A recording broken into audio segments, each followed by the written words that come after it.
Complete பண்ணியாச்சு. மேஷம் 12 லக்னக்காரர்களுக்கும் தொழில் வேலை வந்து நல்லபடியா எந்த தெய்வத்தை பிடிச்சால் வந்து இவர்களோட தொழில இருக்கிற தடை வந்து நீங்கும் அப்படிங்கிறது. இப்போ இது வந்து ஒரு சின்ன எக்ஸாம்பிள் நான் வந்து போட்டு காமிச்சிடுறேன் ஃபர்ஸ்ட். சரிங்களா? இது வந்து உங்க லக்னம் தாங்க, ராசி இதுல வந்து சேர்க்க வேண்டாம். யாரெல்லாம் மேஷ லக்னமோ அவர்கள் மட்டும் இதுல வந்து பாருங்க. இப்போ வந்து கம்ப்ளீட்டா நம்ம வந்து மேஷத்தை பத்தி பார்க்க போறோம். மேஷ ராசிக்காரங்களோட ஜாபு அப்படி இல்லைன்னா ஓன் பிசினஸ், இது ரெண்டுத்துல ஏதோ ஒண்ணுதான் பண்ணுவோம் இல்லையா? அது வீட்டுல இருந்து பண்ணாலும் சரி, ஒர்க் ஃப்ரம் ஹோமா இருந்தாலும் சரி, அல்லது பிசினஸா இருந்தாலும் சரி, இந்த ரெண்டு விஷயத்துல ஏதோ ஒரு விஷயம் தான் நீங்க வந்து பண்ண போறீங்க இல்லைங்களா? ஒண்ணு மற்றவர்கள் கிட்ட வந்து வேலை பார்ப்பீங்க, அல்லது ஓன் பிசினஸ் பண்ணுவீங்க. இப்போ ஒரு சின்ன எக்ஸாம்பிள் சொல்றேன். இப்போ ஓன் பிஸ்னஸ் பண்றவங்க வந்து பாத்தீங்கன்னா நிறைய வந்து பாத்தீங்கன்னா கஷ்டப்படுவாங்க, அலைவாங்க, எல்லாமே பண்ணுவாங்க. ஆனா அவங்களுக்கு லாபம் வந்து பாத்தீங்கன்னா வெளில சொன்னா வெக்கேடு ஒரு 10,000 ரூபாய் லாபம் வந்துருச்சுன்னா பெரிய விஷயம். இந்த மாதிரி எல்லாம் வந்து சின்ன தொழில் மட்டும் இல்ல, பெரிய தொழில் பண்றவங்க வந்து பாத்தீங்கன்னா அவங்களோட சிலர் வந்து எக்ஸ்ட்ரா போட்டு பண்ணுவாங்க. நான் அவங்கள சொல்லல, லாபம் வந்து ஒரு 10,000 ரூபாய் வந்துருச்சுன்னா பெரிய விஷயம். அதே மாதிரி வேலைக்கு போவாங்க, 2 lakhs சம்பாதிப்பாங்க. 50,000 ரூபாய் வந்து பாத்தீங்கன்னா வீட்டுல செலவு முடிச்சு 1.5 லட்சம் ரூபாய் கிட்ட சேவிங்ஸ்ல வைப்பாங்க. சேவிங்ல இப்ப யாரும் வைக்க முடியறதில்ல, சரி ஒரு 50,000 ரூபாய் வச்சுக்கோங்க. 50,000 ரூபாய் வந்து சேவிங்ல வைக்கிறாங்கன்னு வச்சுக்கோங்களேன். சரி, இந்த டிஃபரன்ஸ் புரியுதா? இவர் வந்து சொந்த தொழில் தான் பண்றாரு, பட் ஆனால் வந்து ஒரு 10,000 ரூபாய் சம்பாரிச்சா பெரிய விஷயம். ஆனா இவர் வந்து வேலைக்கு போறாரு. இதுல வந்து எந்த பெஸ்ட் வே அப்படின்னு சொன்னீங்கன்னா நிச்சயமா சொந்த தொழில் பண்றவர்கள் தான் பெஸ்ட் வழின்னு சொல்லுவேன். ஆனால் வேலைக்கு போறதும் வந்து பாத்தீங்கன்னா அது வந்து ஒரு மென்டல் ஸ்ட்ரெஸ். நிறைய பேர் எல்லாருமே வந்து சொந்த தொழில்னா சிலது வந்து சில ஜாதகம் இருக்கு, அவர் வந்து தொழில் அவருக்கு பயங்கர டேலண்டா இருக்கும். அவர் வந்து 100 பேருக்கு அட்வைஸ் பண்ணுவார். அந்த கம்பெனி ரன் ஆகிறதே இவரால தான் இருக்கும். ஆனா இவரால ஓன் பிசினஸ் பண்ண முடியாது. இது எல்லாமே ஜாதக கட்டத்தின் அமைப்பு. இதை முதல் புரிஞ்சுக்கோங்க. இது எல்லாமே ஜாதக கட்டத்தின் அமைப்பு. நீங்க 10,000 ரூபாய்க்கு வந்து வேலைக்கு போனாலும் சரி, இல்ல 10,000 ரூபாய்க்கு ஓன் பிசினஸ் பண்ணாலும் சரி, இது உங்களோட ஜாதக அமைப்பு. ஒரு சிலருக்கு வந்து எதுவுமே இருக்காது, படிப்பு இருக்காது, எந்த ஒரு டேலண்ட்டும் இருக்காது, ஆனா அவங்க சொந்த தொழில் பண்ணி நல்லா சம்பாதிப்பாங்க. எல்லாமே இருக்கும், எல்லா அறிவும் இருக்கும், ஆனா இன்னொருத்தவங்க கிட்ட வேலைக்கு போவாங்க. இதெல்லாம் இருக்கு இல்லைங்களா? சோ இது எல்லாமே உங்களோட ஜாதக கட்டத்தின் அமைப்பு தான். சரிங்களா?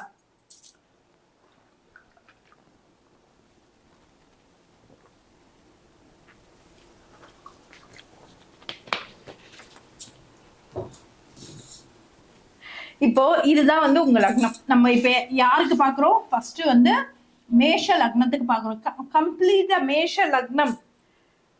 நீங்க மேஷ லக்னத்துல பிறந்துட்டீங்கனாலே இதுதான் உங்களுக்கு. இந்த 6ஆம் இடம் வந்து பாத்தீங்கன்னா கன்னிங்க. சரிங்களா? 10ஆம் இடம் வந்து பாத்தீங்கன்னா மகரம். இந்த 10 தான் வந்து தொழில் செய்யறவங்களுக்கான இது.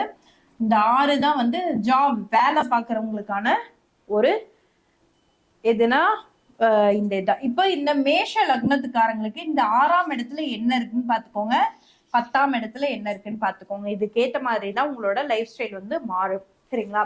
அப்ப 6ஆம் இடம்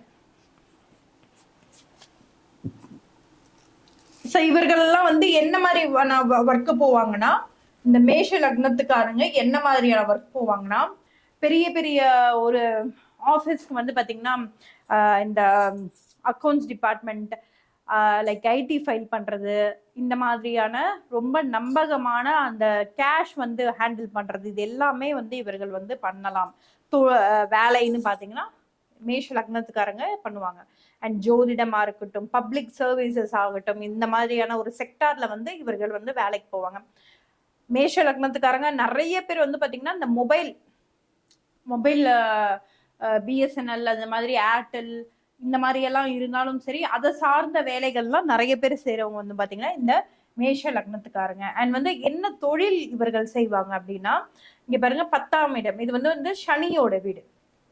அப்ப இந்த இம்போர்ட் அண்ட் எக்ஸ்போர்ட் பண்றது, லாஜிஸ்டிக் பண்றது, இதெல்லாம் வந்து இந்த மேஷ லக்னத்துக்காரங்க தொழிலா செய்வாங்க. இந்த கைலாங்கடைன்னு சொல்லுவோம்ல, இந்த ஓல்டு வேஸ்ட் இதெல்லாம் எடுத்து நடத்துறது இதெல்லாம் இவங்க வந்து பண்ணுவாங்க. அப்ப இந்த 6ஆம் இடம் 10ஆம் இடம், இந்த 10ஆம் இடம் தான் தொழில், 6ஆம் இடம் தான் வேலை. சரிங்களா?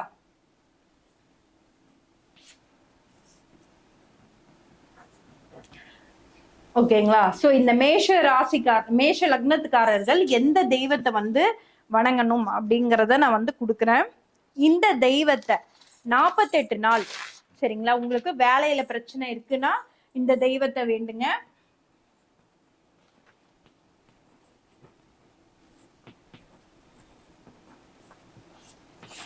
சோ இதுல வந்து நிறைய சூட்சமங்கள் இருக்குங்க. இது வந்து லக்னம் வந்து காலபுருஷனுக்கு 1ங்க. இது வந்து காலபுருஷனுக்கு 6, லக்னத்துல இருந்து 6, காலபுருஷனுக்கும் 6. சரிங்களா? அப்ப இந்த வேலை நிமித்தமா நிறைய பேர் நின்னுகிட்டே வந்து அந்த கால்ல அந்த வருது இல்லைங்களா, அந்த சொரியாசிஸ் அண்ட் நிறைய ப்ராப்ளம் வந்து ஹெல்த் இஷ்யூ வந்து வேலை செய்யறதா ஒரு 10 வருஷம் 20 வருஷம் வேலை செய்வாங்க. அந்த வேலை செய்யற விதமா வந்து நோய்கள் தாக்கக்கூடியதோ வந்து பாத்தீங்கன்னா இந்த மேஷ லக்னத்துக்கு தான். இந்த எலும்பு தேய்மானம், இடுப்பெலும்பு தேய்மானம், பேக் போன் ப்ராப்ளம் இதெல்லாம் வரக்கூடியது வந்து இது. அப்ப இவர்கள் தொழிலுக்காகவும் சரி வேலை நிமித்தமாகவும் சரி இவர்கள் வணங்க வேண்டிய தெய்வம் வந்து பாத்தீங்கன்னா தன்வந்திரி. மினிமம் வந்து பாத்தீங்கன்னா 48 நாள் மினிமம்.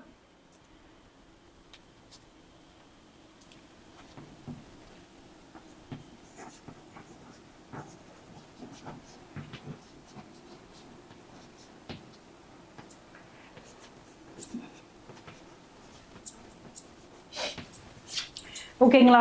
சோ மேஷ லக்னத்துக்காரங்க, திருப்பி சொல்றேன், நான் வந்து இது எல்லாமே வந்து லக்னத்துக்கு ராசிக்கு கிடையாது. லக்னம், நீங்க மேஷ லக்னமா இருந்தீங்கன்னா, நீங்க வேலை செய்யறீங்கன்னா நீங்க பிடிக்க வேண்டிய தெய்வம் வந்து பாத்தீங்கன்னா தன்வந்திரி கடவுள். அவர் வந்து 48 நாள் மினிமம் வந்து ஒரு சின்னதா வீட்டுல போட்டோ எடுத்து வச்சு அவர் வந்து பூஜை பண்ணிட்டு சும்மா சின்னதா ஒரு நெய்வேத்தியம் பண்ணிட்டு, அதாவது நான் என்ன சொல்றேன்னா, சிலர் வந்து எனக்கு வந்து ப்ரொமோஷன் கிடைக்க மாட்டேங்குது, நான் எவ்வளோ ஒர்க் பண்றேன், எனக்கு பின்னாடி வந்தவங்க எல்லாம் ப்ரொமோஷன் வாங்கிட்டாங்க, அல்லது வந்து என் கூடயே நல்லா பழகுறாங்க ஆனா வந்து ஆபீஸ்ல போய் போட்டு கொடுத்துட்றாங்க, என்கிட்ட வேற மாதிரி பேசுறாங்க, மத்தவங்க கிட்ட வேற மாதிரி பேசுறாங்க, இந்த மாதிரி ப்ராப்ளம்ஸ் இருக்கு, எனக்கு வந்து இன்க்ரிமெண்ட் வேணும். வேலை செய்யறதுல ஏதாவது ப்ராப்ளம்ஸ் இருந்ததுன்னா அவர்கள் வணங்க வேண்டிய தெய்வம் வந்து தன்வந்திரி.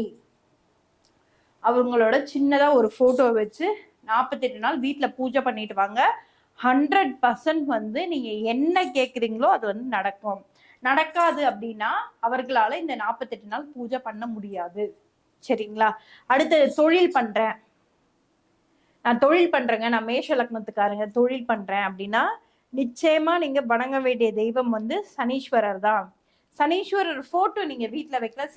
ஒவ்வொருத்தருக்கும் ஒவ்வொரு மாதிரி மாறும், அதனால நோட் பண்ணிக்கோங்க.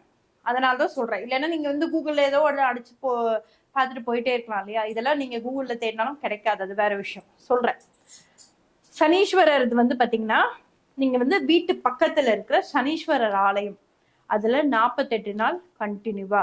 நான் வந்து லேடிஸ் மேடம், நான் மேஷ லக்னம், ஆனா நான் லேடிஸ், என்னால 48 நாள் கண்டினியூவா போக முடியாதுன்னா அந்த போகிற நாட்களை மட்டும் விட்டுட்டு அதுக்கு அடுத்து திருப்பியும் கவுண்டை வந்து ஸ்டார்ட் பண்ணி 48 நாள் முடிங்க.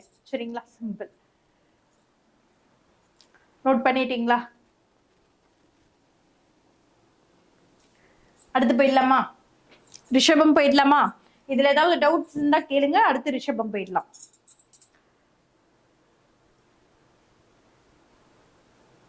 ஹாய் ஹாய் ஹாய் சின்ன தம்பி, ஹாய் மனோகர், ஹாய். எல்லாருமே ஹாய் சொல்லியிருக்கீங்க, எல்லாருக்குமே ஹாய், ரொம்ப நன்றி.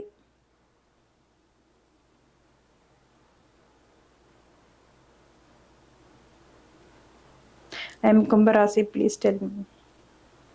பரவாயில்லையே, கேட்காம லைக்லாம் போட்டிருக்கீங்களே, தேங்க்யூ. ஓகேங்களா? ஸோ அடுத்து போயிடலாங்களா? இதுல ஏதாவது டவுட்ஸ் இருந்தா கேளுங்க.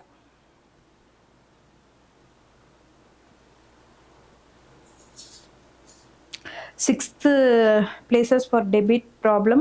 Can we worship Dhanvantri for debit problems? Yes, but ஆனால் நிச்சயமா பண்ணலாம். இது வந்து ஹெல்த்துக்கும் இது வந்து ஒவ்வொன்றும் ஒரு டெபிட்ஸ்க்கு வந்து அடுத்தது நான் லைவ்ல போடுறேன் கண்டிப்பா. ஏன்னா கடனும் வந்து இன்னைக்கு மிகப்பெரிய பிரச்சனையா இருக்கு. கடனுக்கு வந்து நிச்சயமா வந்து ராசிக்காரங்க, லக்னம்ங்கிறது வந்து நகராதது. ஓகேங்களா? ராசிங்கிறது நகரக்கூடிய ஒரு விஷயம். சந்திரன் வந்து எவ்ரி 2.5 நாட்களுக்கு ஒரு முறை நகர்ந்துகிட்டே இருக்கும் போது அதுக்கு அப்ப நீங்க வந்து கடனுக்கு எப்பவுமே நீங்க பிடிக்க வேண்டியது வந்து பாத்தீங்கன்னா சந்திர பகவான் தான், அதாவது உங்க நட்சத்திரம் தான். சரிங்களா?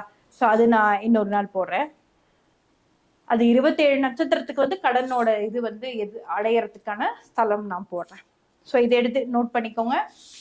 அடுத்தது நம்ம